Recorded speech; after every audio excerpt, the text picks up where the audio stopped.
Pedigree, I want to tell you about a couple steps. The first is you need to fill in the key. As I read this, the diagram below is called a pedigree. These can be used to model the inheritance of a trait within a family. In this specific one, we're modeling the inheritance of albinism. First, you need to know that albinism is an autosomal recessive.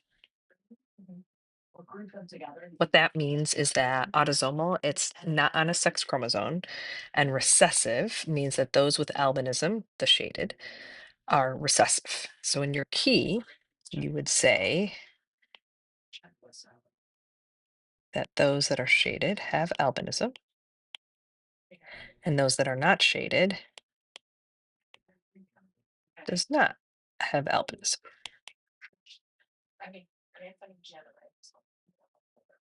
And then the second thing is to figure out the genotypes and put that in the key. So for the shaded, if it's recessive, the only way to have albinism and have recessive would be a little a, little a. And this is where it's different. For non-shaded, it's dominant, and you have three potential genotypes. You can have big A, excuse me, big A, little a, or big A question mark.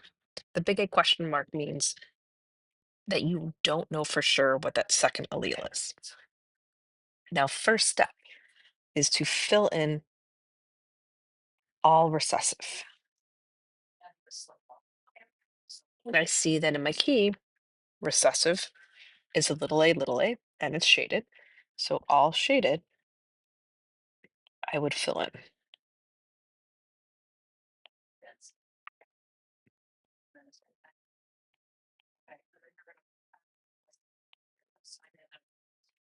Step two, fill one allele of the dominant. What does that mean? Well, every single one of these non-shaded does not have albinism, and if you look at their genotypes, they all start with a big A. So all the unshaded, you should have a big A. So let's put a big A in all of them.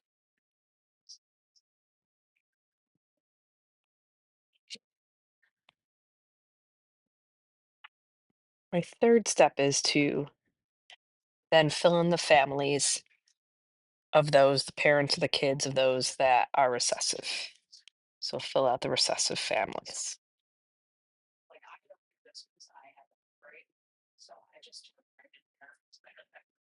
I like to start on the lowest generation, the furthest down, but you can start anywhere you want. But I'm going to start with generation 3. And if I look at 314, which is this person right here, I can see that she inherits a big A from mom. I mean, sorry, big A from dad, and must get a little a from mom.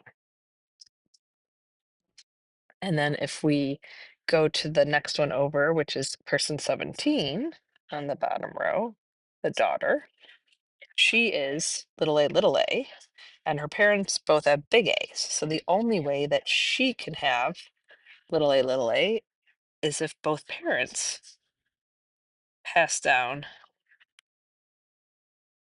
the little a to her. So that's the bottom row with that. I'm going to erase these arrows. Oops. Now going to the next row. I see right here, number 6 and number 7's father is recessive. So he must pass down the little a to all of his children. And then going then to person 12, big A, and let's see what the next one is. The big A comes from the dad, and she must get a little a from the mom. Sorry, Erasing. Now let's go to the top. So we now have seen that we filled everybody out that we can fill out. Now let's see what we can do for person number 3. Person number 3 must pass down a little a to child 10 and 11. Now let's check. We've got a couple people left, 2, 15, and 16. So let's start with 2.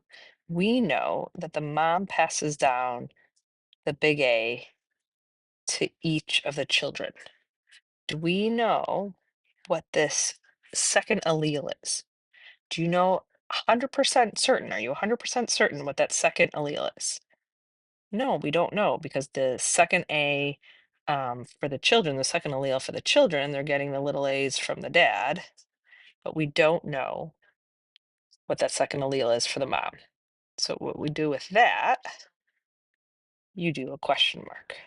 So if you are not 100% positive what it is, you cannot assume. And so it's big A question mark. Now looking at person 15 and 16, the parents are big A, little a, big A, little a. The A's that we have here, we're not sure if we're getting it from the mom and the dad. So let's just assume, I just said we don't assume, but let's just say that the mom gives a big A.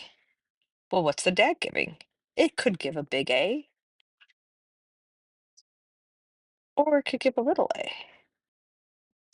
So we don't know. And like I said, you can't assume. So if you don't know, you would write big A question mark. And same thing for this child. You're not sure what that second one is, so it's big A question mark.